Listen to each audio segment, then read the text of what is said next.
Film की शुरुआत में एक पुराने वीडियो में दिखाया जाता है कि एक यूएसए एयरफोर्स कमांडर उन सभी प्रयासों के बारे में बता रहा होता है जो उन्होंने यूएफओ को पहचानने के लिए इस्तेमाल किए होते हैं, और फिर वहाँ मीडिया को यहाँ भी बताता है कि इसका किसी भी सीक्रेट प्रोजेक्ट से कोई नाता नहीं है। एक मेजर ने इसके बारे में किताब भी लिखी हुई है और उसमें बताया गया है कि एलियन लाइफ को हल्के में नहीं लेना चाहिए।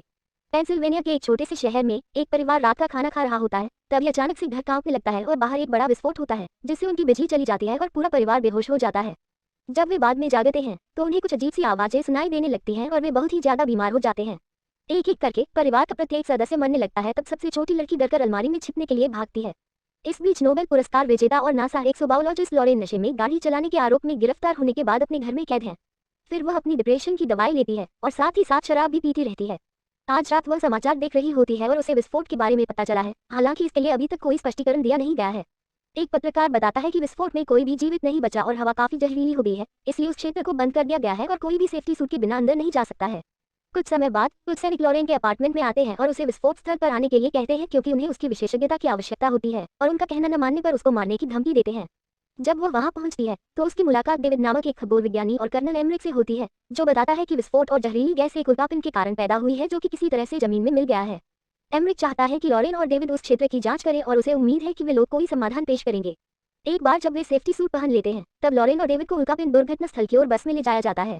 वहां पर पहुंच के डेविड सोचता है कि इस जगह पर कुछ भी दिलचस्प नहीं है, लेकिन लॉरेन को क्रेटर के बीच में एक छोटा लाल पौधा उगता हुआ दिखता है। वो यह देखकर काफी आश्चर्यचकित हो जाती है, लेकिन वह इसे अपनी रिपोर्ट में शामिल नहीं करती है। शाम को लॉरेन जब अपने घर पर होती है तो वह उस अजीब पौधे की तस्वीर को देखना बंद नहीं कर पा रही होती है। वो अन्य उल्कापिंड दुर्घटनाओं की कहानियों के लिए वेब पर खोज करती है। तब यूजरूस में इसी तरह की घटना का एक वीडियो मिलता है जिसमें दिखाया जाता है कि वहां पर कुछ गिरा था और फिर उस क्षेत्र को बंद कर दिया गया था क्योंकि वहां की हवा काफी जहरीली हो गई थी। एक नागरिक जो सेना में किसी को जानता है बताता है कि रूस ने इस जानकारी को छिपा कर रखा क्योंकि जो वस्तु गिरी थी वह एक बीज था और उसे एक प्रकार का पेड़ उगाया था जिसने सतह पर मौजूद सभी चीजों को नष्ट कर दिया, जिसमें पौधे और जानवर भी शामिल हैं। रूसी सरकार ने पहले ही पेड़ को नष्ट कर दिया और वीडियो में जो महिला थी उसे कुछ दिनों बाद उसके बच्चों के सामने गोली मार दी गई। वहाँ के चिंतित नागरिकों के पास बहुत सारी तस्वीरें होती हैं जिससे बैरिकेडिंग वाले शहर के बारे में काफी थ्योरीज फैल जाती हैं और कुछ तस्वीरों में उसके आसपास के क्षेत्र को भी खाली करते हुए दिखाया जाता है। अंत में शहर को जला दिया जाता है। अगले दिन 2 डॉक्टर को रॉब की बॉडी का पोस्टमार्टम करते हुए दिखाया जाता है। रॉब की त्वचा किसी मृत व्यक्ति के लिए बहुत सामान्य दिखती है और उसमें सामान्य कठोरता भी नहीं है। जब डॉक्टर उस पर पहला चीरा लगाता है तो उसके शरीर से एक अजीब चमकीला तरल पदार्थ निकलना शुरू हो जाता है जो तुरंत ही बॉडी के अंदर वापस चला जाता है और घाव ठीक हो जाता है। अचानक से रॉब उठ बैठता है तो ये देखकर एक डॉक्टर डर के मारे भाग जाता है, जबकि दूसरा उससे बात करने की कोशिश करता है, लेकिन वह न तो हिलता है और न ही बात करता है। डॉक्टर उसकी नाड़ी की जांच करता है और पाता है कि उसके शरीर में कोई रक्त या रक्तचाप नहीं है और उसका शरीर ठंडा है। उसी समय सभी के फोन 1-7 बजने लगते हैं और कर्मचारियों का एक समूह गलियारे से नीचे भागता हुआ दिखाई देता है। वे ये देखने जाते हैं कि क्या हो रहा है और पता चलता है कि उस जहरीले हवा वाले शहर के कुछ मृत लोग अब खड़े हो गए हैं। जल्द ही यह अफवाहें फैल जाती है और कई पत्रकार उसे फैसिलिटी के बाहर संभावित थ्योरीज और धार्मिक समूह के कार्यों पर चर्चा करते हुए दिखाई जाते हैं। लॉरेन इन सब बातों को अच्छी तरह से नहीं ले रही होती है, लेकिन उसने डेविड से किसी भी तरह की मदद लेने से इनकार कर दिया होता है। डॉक्टर मृत लोगों को उनके परिवारों की तस्वीरें दिखाकर उनकी प्रतिक्रिया देखने की कोशिश करते हैं, लेकिन कुछ नहीं होता। कुछ परीक्षणों के बाद वे बताते हैं कि उल्कापिंड दुर्घटना के निकट होने के कारण 1300 मृत लोगों में से केवल 49 शवों को पुनर्जीवित हुए हैं। उन्होंने जहरीली हवा और उल्कापिंड के कणों को भी ग्रहण किया जो उनके शरीर को ट्रांसफॉर्म कर रही होती है। कभी कभी ये पुनर्जीवित लोग अचानक हिलने लगते हैं, लेकिन वे केवल एक अलग दिशा की तरफ मुंह कर लेते हैं। जब लॉरेन एमरिक से मिलती है तो वह रूस की घटना का जिक्र करती है और कहती है कि शायद दोनों जुड़े हुए हैं, लेकिन एमरिक चिंतित है क्योंकि उसे यह जानकारी डार्क वेब से मिली हुई है। फिर हम देखते हैं कि व्हाइट हाउस की एक मीटिंग में पुनर्जीवित लोगों पर एक पूरी रिपोर्ट प्रस्तुत की जाती है। उस रिपोर्ट में बताया जाता है कि उनके दिल की कोई धड़कन नहीं है और उनके मस्तिष्क में कोई गतिविधि नहीं हो रही है। वे न तो सांस लेते हैं, न खाते हैं, न सोते हैं। उनके अंगों में अपरिचित यौगिक हैं और उनके डीएनए को एक एलियन डीएनए में बदल दिया गया है। प्रत्येक मृत शरीर में वही नया क्रम दोहराया जाता है जो दर्शाता है कि यह रैंडम नहीं है।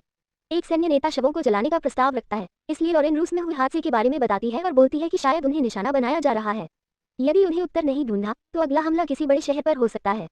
चूंकि उसका प्रमाण केवल इंटरनेट तस्वीरें हैं जिन्हें चेंज किया जा सकता है, इसलिए उसे गंभीरता से नहीं लिया जाता है, लेकिन राष्ट्रपति फिर भी भस्मीकरण के खिलाफ वोट देते हैं और वैज्ञानिक को शवों का अध्ययन जारी रखने का आदेश देते हैं। ये पूरी सिचुएशन लॉरेन के डिप्रेशन को और भी बदतर बना देती है और वह अपने माता पिता को याद करते हुए अपनी कार में अकेले शराब पीने लगती है। उसके पिता उसे एक गुप्त स्थान पर ले जाते हैं और उसे अपनी मां सहित सभी से इसे गुप्त रखने के लिए कहते हैं। हालांकि यह याद यही समाप्त हो जाती है क्योंकि वह भूलने की बीमारी से पीड़ित है। इससे वह इतनी परेशान हो जाती है कि लॉरेन अपनी दवा को शराब में मिला देती है। इसके बाद लॉरेन फैसिलिटी में वापस जाती है जहां डॉक्टर रिश्तेदारों को शवों से बात करा रहे होते हैं, लेकिन फिर भी उन्हें कोई प्रतिक्रिया नहीं मिलती है। जवाब के लिए बेताब लॉरेन उस कमरे में जाती है जहां सभी पुनर्जीवित शव हैं और एक छोटी लड़की को उसकी मां की मृत्यु की कहानी साझा करते हुए उसके बचपन की पसंदीदा किताब दिखाती है। उसी समय उसको डेविड का फोन आता है और जब वह अपना फोन उठाती है तो फोन की स्क्रीन पर क्रेटर प्लांट की तस्वीर देखी जा सकती है।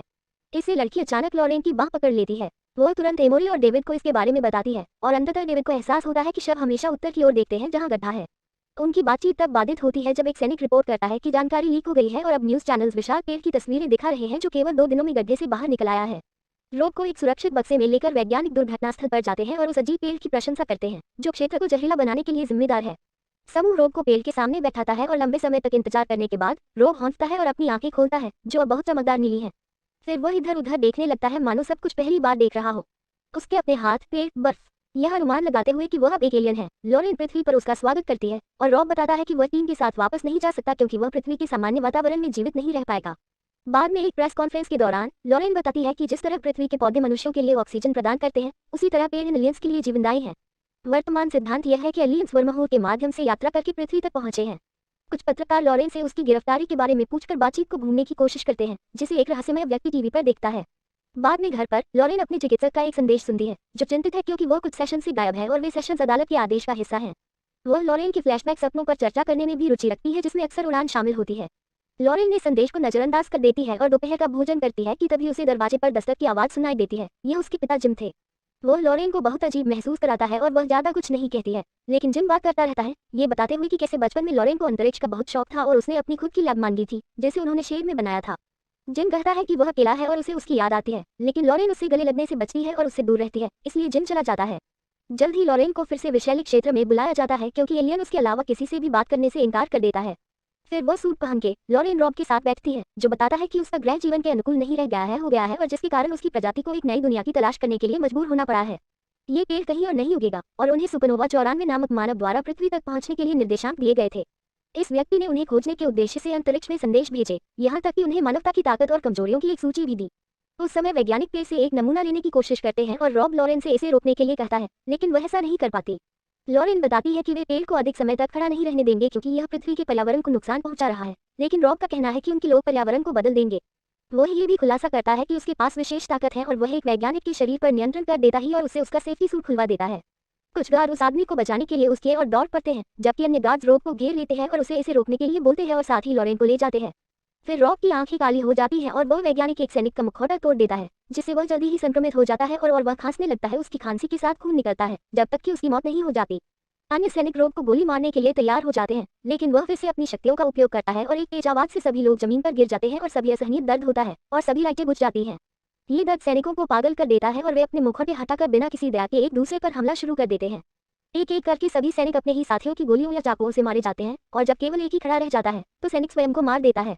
शवों और लॉरेन सहित वैज्ञानिकों को एक ट्रक से ले जाने के बाद सेना पेड़ के खिलाफ हमला शुरू देती है लेकिन फिर पता चला कि पेड़ एक विशाल फोर्स फील्ड से सुरक्षित है। मिसाइलें पेड़ को कोई नुकसान पहुंचाए बिना विस्फोट हो जाती हैं और विमानों के पास पीछे हटने के अलावा कोई विकल्प नहीं होता है। जल्द ही news channels news force field और सुपरनोवा 94 नाम के बारे में बात करना शुरू कर देते हैं। रहस्यमय आदमी रेडियो पर ऐसा नाम सुनकर चौंक जाता है और अपनी एक पुरानी नोटबुक को तलाश करने में लग जाता है जिसमें उसने वही शब्द लिखा था। कुछ समय बाद पत्रकार दुनिया भर से विभिन्न अजीब घटनाओं को रिकॉर्ड करना शुरू करते हैं।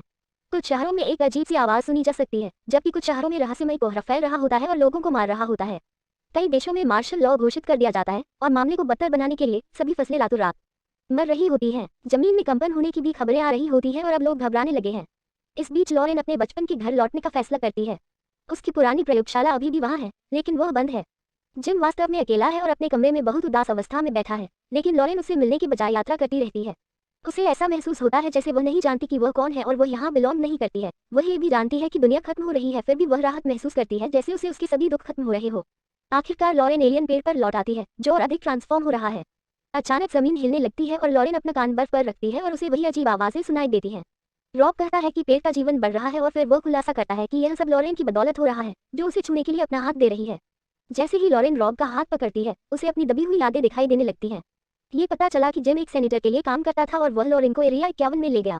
जब बड़े लोग आपस में चर्चा कर रहे थे तो छोटी लॉरेन इधर उधर घूम रही थी और उसने उन्हें एक एलियन के बारे में बात करते हुए सुना जो पृथ्वी पर आया था, जो उड़ सकता था लेकिन पृथ्वी के वातावरण में जीवित नहीं रह सका। जाहिर तौर पर यह जीव पृथ्वी पर कुछ उगाने की कोशिश कर रहा था। उत्सुकतावश वह अंदर गई और पाउच के अंदर एलियन को पाया जिसको छूने में उसे कोई हिचकिचाहट नहीं हुई।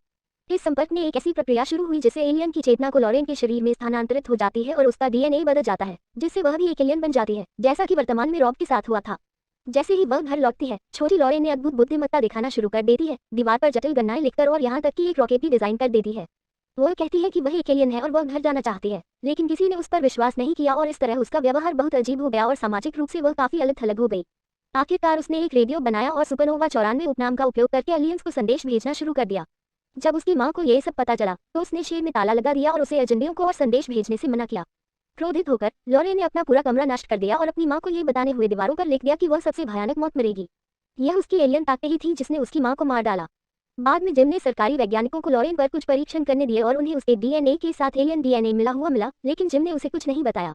वर्तमान में लॉरेन अपनी यादों को पुनः प्राप्त करने के बाद रो रही है जब अचानक रॉब उसका मुखौटा हटा देता है। उसे बहुत आश्चर्य हुआ कि वह अपने म्यूटेटेड डीएनए के कारण जहरीली हवा में भी सांस ले सकती है। इस बीच रहस्यमय व्यक्ति भी अपनी जवानी के दिनों को भी याद करता है और खुलासा होता है कि वह सीआईए के लिए काम करता था और उसने गलती से लॉरेन के संदेशों को अपने उपकरण से पकड़ लिया था। उसने अपने वरिष्ठों को चेतावनी देने की कोशिश की, लेकिन उन्होंने इसे सिर्फ एक लड़की अपने में खेल रही है ये कहकर टाल दिया। किसी जंगल में एक कुत्ता अजीब आवाजों का पता लगाने के लिए पेड़ों के बीच दौड़ता है। जब उसका मालिक उसका पीछा करता है तो वह एक विशाल अंडे जैसा पॉट देखकर चौंक जाती है जो जमीन में निकल रहा होता है और शोर की वजह होता है। जल्द ही ऐसी चीजें पूरी दुनिया में दिखाई देने लग जाती है, समुद्र तटों से लेकर पहाड़ों और यहाँ तक कि मानव निर्मित सुरंगों तक। अचानक ये सभी पॉड्स एक ही समय में फट जाते हैं और उनमें से काला धुआं बाहर निकलता है जो जमीन पर फैलने लगता है और लोगों की जान लेने लगता है। हर कोई एलियंस के बारे में बात करना शुरू कर देता है और एक किशोर का मानना है कि पॉड्स की जड़ें मुख्य पेड़ से जुड़ी हुई हैं, जिसके कारण फसलें नष्ट हो गईं। अंततः पृथ्वी अब मनुष्यों के लिए अनुकूल नहीं है और ग्रह पर एक एक करके हर व्यक्ति मर जाता है क्योंकि पर्यावरण एलियन अनुकूल हो जाता है। एकमात्र जीवित व्यक्ति लॉरेन है जो अंततः अपने विंग्स को पा लेती है।